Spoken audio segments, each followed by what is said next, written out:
ফটাফট গিয়ে ঠান্ডা। 6 বছর হয়ে গেছে দাদা, আমি 6 বছর হয়ে গেছে। বড় তো হইছ নাই, 6 বছর তো হয়ে গেল, আমি বুঝলাম।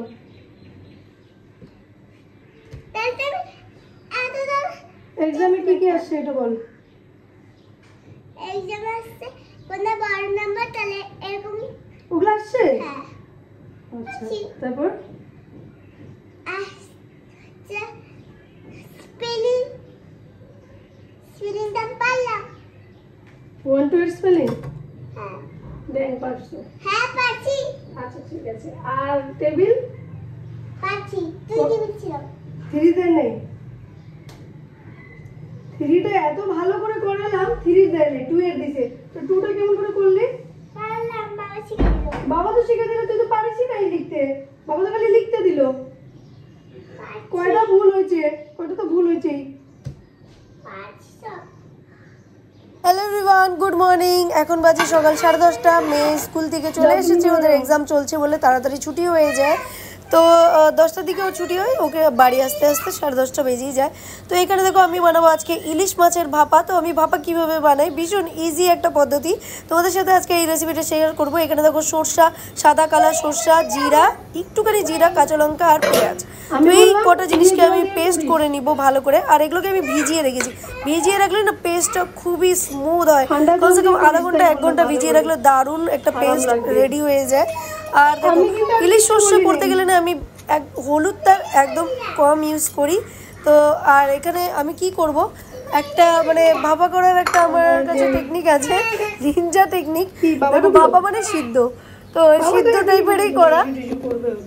ভাপা মানে সিদ্ধ না, বাস ওই ভাপা হচ্ছে একটু উপরের দিকে দিয়ে কিছু দিয়ে ভাপ দেওয়া, মানে গরম জলের ভাপটা শুধু দিয়ে করা। বাট ঠিক আছে, আমি এবার এরকমভাবে করি। এই পেস্টটা রেডি হয়ে গেলো, কুকারে ঢেলে দিব। ঠিক আছে, তারপরে আমি একটু হলুদ, একটু লবণ পরিমাণ মতন ইউজ করব। বাট হলুদটা একটু কম পরিমাণে দেবো। মাছে যেহেতু হলুদ লবণ মাখিয়ে রেখেছি, তো কম পরিমাণে আমি এখানে হলুদের ইউজ করব। আর সর্ষে বাটা ইলিশে না একটু হলুদটা কম ইউজ করলেই আমার মনে হয় খুব ভালো টেস্ট হয়, আর কালারও ভীষণ সুন্দর হয়। তো এরপরে মাছগুলোকে দিয়ে দিব, মেখে রেখেছিলাম হলুদ লবণ দিয়ে। আর এরপরে দিয়ে দিব আমি হচ্ছে কিছু কাঁচা লঙ্কা, গোটা কাঁচা লঙ্কা, আর হচ্ছে দিয়ে দিব সর্ষের তেল, প্রচুর পরিমাণে সর্ষের তেল দিয়ে দিব। তো এবার দেখো কাঁচা লঙ্কাগুলো দিয়ে দিলাম। এগুলোকে এবার একটু মিক্স করে দিব, হাত দিয়ে নাড়াচাড়া করে দিব জাস্ট। তারপরে এটাকে সিটি একদম মানে ঢাকনা লাগিয়ে প্রপার এক সিটি দিব, বা সিটি হওয়ার একদম পুরো সিটিটা মারার আগে আগেও যদি বন্ধ করে দাও কুকার, তবেও বেস্ট। ঠিক আছে, আর আমি তো করতে আস্তে আস্তেই। আর ভাত দেখো, তো এবারে বসিয়ে দিলাম, সিটি শুদ্ধ বসিয়ে দিবে এভাবেই। আর সাইডে আমার ভাত হচ্ছে। আজকে দেখবে ভাতটা অনেকটা বেশি খেয়ে নিবে আমার হাজব্যান্ড, কারণ ইলিশ মাছ হলে, ইলিশ মাছ ওর ফেভারিট, আর মাটন।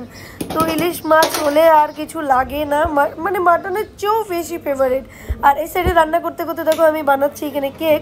তো ওভেনে আমার কেক হচ্ছে। তো এটা অনেক পুরনো ওভেন, আমার এটা ফার্স্ট ওটিজি। তো এখানে 4টা চকলেট কেক বসিয়ে দিয়েছিলাম। তো আজকে শুধু 4টা চকলেট কেকেরই নিড ছিল আমার। তো আমি 4টা চকলেট কেক এখানে আমি করে নিয়েছি।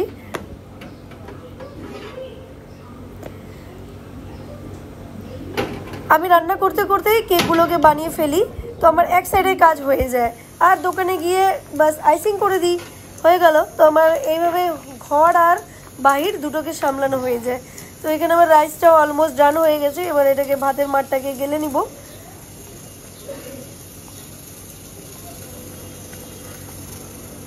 হয়ে গেছে আমার ভাত প্রপার। তো এবার দেখো, আর আজকে তেমন বেশি কিছু থাকবে না, ছেলের জন্য হয়তো একটু কিছু থাকবে, আর এই ইলিশ মাছটাই আমাদের থাকবে। তো তারপরে দেখো এবার সিটিটা মেরে দিল। এরপরে আর একদম ওয়েট করবে না, একদম বন্ধ করে দিবে। তারপরে ওই সিটিটা মারার আগে আগে যদি আগে মুহূর্তে বন্ধ করে দাও তবে তো বেস্ট। আর এটাকে সিটি খোলা যাবে না কিছুতেই গরম থাকাকালীন, একদম ঠান্ডা হবে কুকার, মানে একদম বলতে নিজে থেকে যখন ঢাকনাটা খুলতে ইজি হবে তখনই হচ্ছে ঢাকনাটা খুলবে বাস। ঠিক আছে, এই হলো আমার কেক চলে আসে বারবার বলতে বলতে। এই হলো আমার ইলিশ মাছের ভাপা, মোস্ট ডিলিশিয়াস একটা বেঙ্গলি ফেভারিট রেসিপি, ইলিশ মাছের ভাপা বা সর্ষে ইলিশ। ঠিক আছে, তো তো এটা দিয়ে আজকে জমিয়ে খাওয়া দাওয়া হবে আমাদের বাড়িতে আজকে। তো হাজব্যান্ডের খিদে পেয়ে গেছে, ওর গন্ধতেই খিদে পেয়ে যায়, ঠিক আছে। তো ওর জন্য ভাতটা বেড়ে দিচ্ছি আর দিয়ে দিব ইলিশ মাছের ঝোল। ও সরি, আমি না একটু সর্ষের সাথে, সর্ষেটাকে পেস্ট করার সাথে না একটু কাজু অ্যাড করেছিলাম, ঠিক একদম ভুলে গেছি বলতে, সরি। ওখানে একটু কাজু অ্যাড করে দিবে, দারুণ হয়, দারুণ। আর উইদাউট কাজু করতে পারো যদি তোমাদের না থাকে, তবেও বেস্ট টেস্টি হয়। আর কাজুটা দেওয়াতে একটু ফ্লেভারটা চেঞ্জ হয়। তো দুটো দিয়েই তোমরা ট্রাই করবে, অবশ্যই মাস্ট। আমার এটা ফেভারিট রেসিপি। আর আমি সবসময় ইজি পদ্ধতিতে রান্না করার চেষ্টা করি, যাতে করে আমার টাইমটা অনেকটা বেঁচে যায়। তো এই নিনজা টেকনিকের জন্য আমি অলওয়েজ মানে কুকার আমার জন্য বেস্ট। আমি রান্নাগুলোকে ঝটপট করে ফেলি কুকারের মাধ্যমে। চলে এসেছি দোকান খাওয়া দাওয়া শেষ করে। মেয়ে ঘুমাচ্ছে, ও আরামসে ঘুমাবে, আর এসি অন আছে। এবার তাই ওকে কম্বলটা দিয়ে ঢেকে দিই। তো এবার আমি আমার কেক বানানোর প্রস্তুতি নিব। বেসিনের সমস্ত বাসন আমার কালকেই সব মাজা হয়ে গেছিলো। তো বাসন টাসন সমস্ত কিছু ধোয়া ছিল বলে এখন বাস কোনো সমস্যা নেই, জলদি জলদি আমি কাজগুলোকে শুরু করে দিতে পারি। আমি হচ্ছে দোকানের জন্য একটা ব্ল্যাক ফরেস্ট কেক রেডি করব, আর নর্মাল ডিজাইন করব। সবসময় তো আর নতুন নতুন করে করা সম্ভব হয় না, কারণ রোজ দিনের ব্যাপার হয়ে যায় বা একদিন পর পরের ব্যাপার হয়ে যায়। তো এখানে একটা ব্ল্যাক ফরেস্ট কেক আমি রেডি করব। আর হচ্ছে এদিকে দেখো, আমি গানাশ যে এটা আছে লিকুইড, সেটাকে আমি বানিয়ে চাটনি দিয়ে ছেঁকে এখানে রেখে দিয়েছি এভাবে একটা ডাব্বায়। তো ভাবছি আজকে ওই চকলেটের গুঁড়ো না দিয়ে এই গানাশটাই ঢেলে দিয়ে করে নিব, আর একটা চকলেট কেক বানাবো এরপরে। তারপর একটা অর্ডার আছে যেটা আমি বাড়িতে বানাতে দিয়ে এসেছি, বসিয়ে দিয়ে এসেছি ওভেনে, জাস্ট একটু আগেই আসলো 3:30টার দিকে। তো ওটাকে ওভেনে দিয়ে এসেছি বাড়ি কাছেই। তো টাইম অনুযায়ী আমি আবার চলে যাব, স্কুটি নিয়ে যাব, ফটাফট যাব, কেকটাকে রেডি করে মানে কেকটাকে নিয়ে চলে আসবো। তারপরে এখানে ঠান্ডা হয়ে গেলে ওটাকে বানিয়ে আবার কাস্টমারের হাতে তুলে দিব। তো চলো তোমরা দেখতে থাকো আমি কিভাবে। এত গরম, গরমে মানে ভালো লাগে না। এসি চলছে, এখানে চলছে, কিন্তু বাপরে বাপ, চুলগুলোকে তো মানে কি করব বোঝাই যায় না, এত মাত্রায় গরম। জাস্ট উপরে একটুখানি কোনো রকমের পাগলের মতন করে রেখেছি, কি করব, কাজ তো করতে হয়। পিছনের সিনটা তো আর দেখা যায় না যে কিভাবে কাজ করা হয়, বাট প্রচণ্ড কষ্টের ব্যাপার।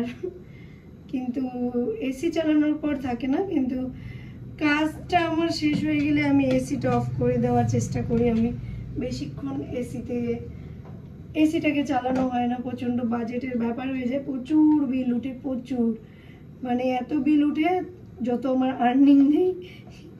তো সেই জন্য চেষ্টা করি একটু, চকলেটটা একটু বেশি না হয়ে গেল।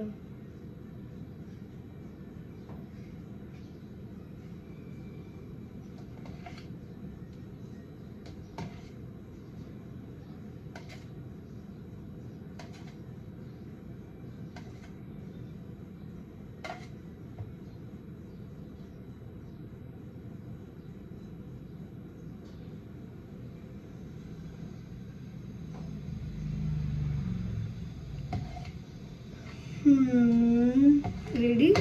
এবার এটাকে তুলে নিব। একদম সিম্পল একটা ব্ল্যাক ফরেস্ট করবো, যেরকম নর্মাল থাকে সবসময়, অত সবসময় মানে করা যায় না ইউনিক। যখন স্পেশাল কিছু গার্নিশ বগেরা আমরা রেডি করা থাকে, বা হঠাৎ করে মুড হয় কি চলে আজকে একটু স্পেশাল করে ডেকোরেশন করি, বাট কি হয় কাস্টমারদের চিনতে একটু প্রবলেম হয়ে যায় যদি আমি আলাদা কালার বগেরা এটা ওটা ডেকোরেশন করি। আর সিম্পল শপে যখন আসে তখন বেকারি স্টাইলটাই কাস্টমারেরা চায়, কারণ তাতে সুবিধা হয়, ওরা এসে এক নজরে বুঝে যায় এটা ব্ল্যাক ফরেস্ট। তো সেই জন্য নর্মালি এরকমই রাখা হয়। পরে যেতে হবে বাড়িতে, গিয়ে দেখতে হবে বাড়ির কেকটার কি অবস্থা। এভাবে টার্ন টেবিলে ডাইরেক্ট করে নেওয়ার পরে যদি তোমরা প্লেটে নাও না, কেকের ফিনিশিংটা প্রচণ্ড ভালো হয়। আর দেখবে এটার উপরে করলে এরকম এরকম টলতে থাকে, তো সেই জিনিসটা হবে না। তো বেশি হিলাডুলা করবে না কেক, ওটাতে ভালো হয়। ফাস্ট আর কি কেক রেডি হয়ে যায়, সমস্যা হয় না।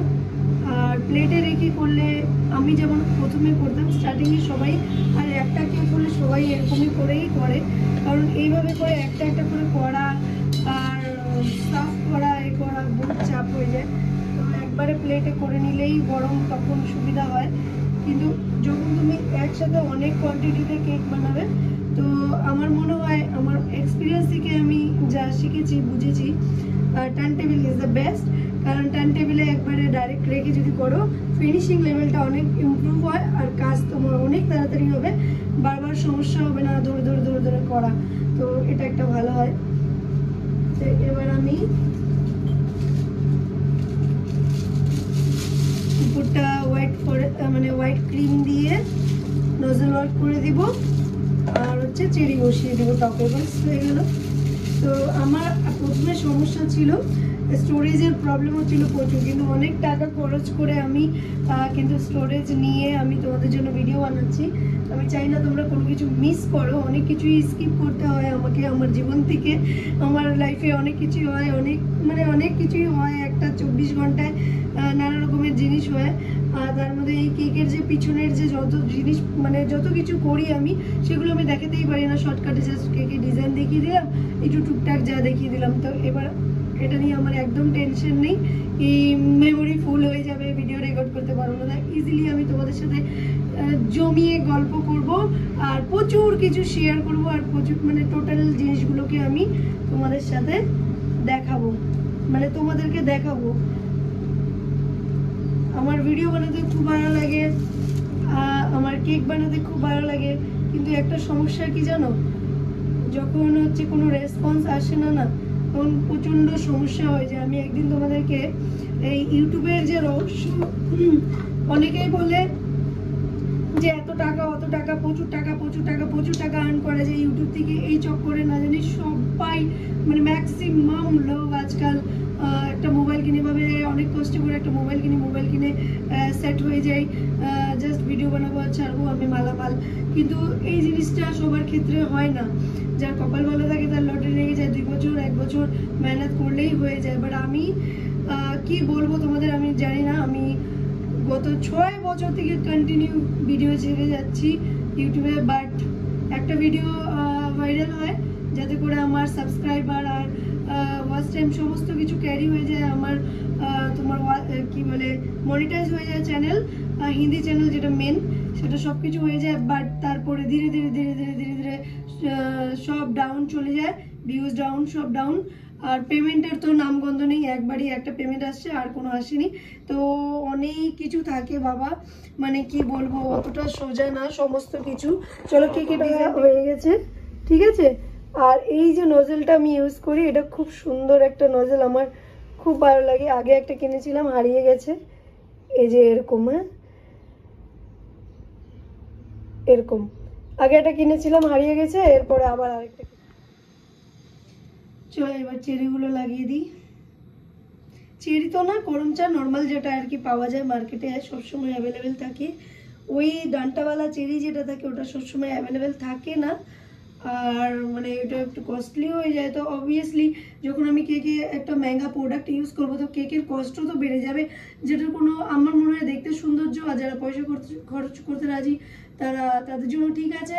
আর হচ্ছে যারা চেরি টেরি খেতে পছন্দ করে তাদের জন্য ঠিক আছে। বাট নর্মালি আমার মনে হয় এটাই বেস্ট, কাস্টমারের কাছেও রিজনেবল হয়ে যাবে তোমার কেক।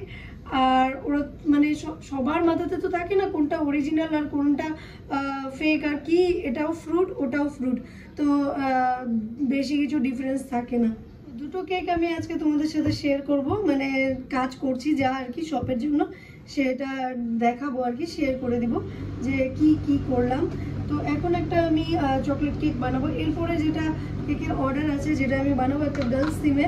তো ওটা আমি হিন্দি চ্যানেলে, আই থিঙ্ক মনে হয় হিন্দি চ্যানেলেই ঢালবো, তো তোমরা চাইলে সেটাকে ফলো করে দেখতে পারো। তো এখানে আমি চকলেটের যে লিকুইড গানাশটা সেটাকে আমি ক্রিমের মধ্যে দিয়ে দিলাম আর এটাকে মিক্স করে নিব। তো যখন এটা মিক্স করবে দেখবে এটা অনেকটা লিকুইডই হয়ে গেছে, মানে ক্রিমটা অনেকটা নরম হয়ে যায়, তো মানে সেরকম স্টেবল থাকে না লিকুইড গানাশটা ইউজ করলে। আর যদি তুমি থিক গানাশ ইউজ করো তাহলে তো কোনো কথাই নেই, তাহলে বেস্ট।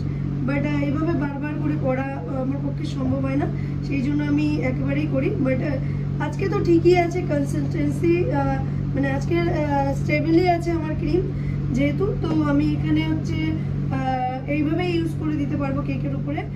আমি চকলেট কেকটা আইসিং করে নিয়েছি, নর্মালি যেভাবে চকলেট কেক আইসিং করে সেভাবেই করা হয়েছে। এবার গানাশটা ঢেলে দিব।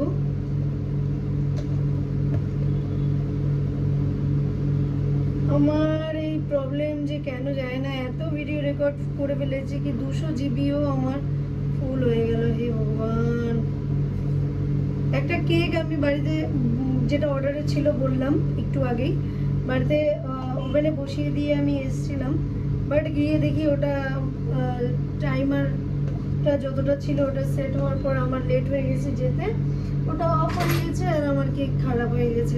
আবার আরেকটা বসিয়ে দিয়ে আসলাম, আর ভাল লাগছে না আমার, আর ভাল লাগছে না, মাথা কাজ করছে না কিছু, এত নুকসান হয়ে গেল। এদিকে টাইম, নুকসানের থেকে বড় ইম্পর্টেন্ট টাইম, কাস্টমার অর্ডার করে চলে গেছে, অ্যাডভান্স করে দিয়েছে, তো আমাকে তো তার জিনিসটা ঠিকঠাক মতন দিতেই হবে যে করেই হোক। এবার এতটা লেটও হয়ে গেছে, আমি যে কি যন্ত্রণায় পড়ে গেলাম আমি কিছু বুঝতে পারছি না সত্যি। মেয়ে তো ঘুমাচ্ছে, মেয়েকে উঠাতে হবে, টিউশন আছে ওর।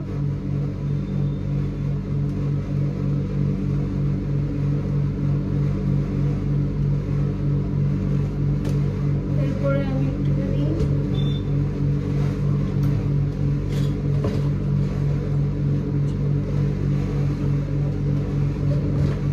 চকলেট ব্ল্যাক কালারের যে স্প্রিঙ্কলটা থাকে সেটা একটু ছড়িয়ে দিব কেকের উপর দিয়ে। আমার মেশিনটা এত আওয়াজ করে, এত আওয়াজ করে, আমি বুঝতে পারি না মেশিনটা এত আওয়াজ কেন করে, মানে করে কিন্তু নর্মালি এতটাও করে না যতটা আমার মেশিন করে। আমারই মতন গলার আওয়াজ মনে হচ্ছে, দেখে যে মালকিন এত চিৎকার করে আমি একটু চিৎকার করি জোরে জোরে। লিয়া, ও লিয়া উঠে যা মা। তো হয়ে গেল, চলো তোমাদেরকে কেকটা এখন দেখিয়ে দিই। এই যে কেকটা, এটা সিম্পল রেখে দিলাম।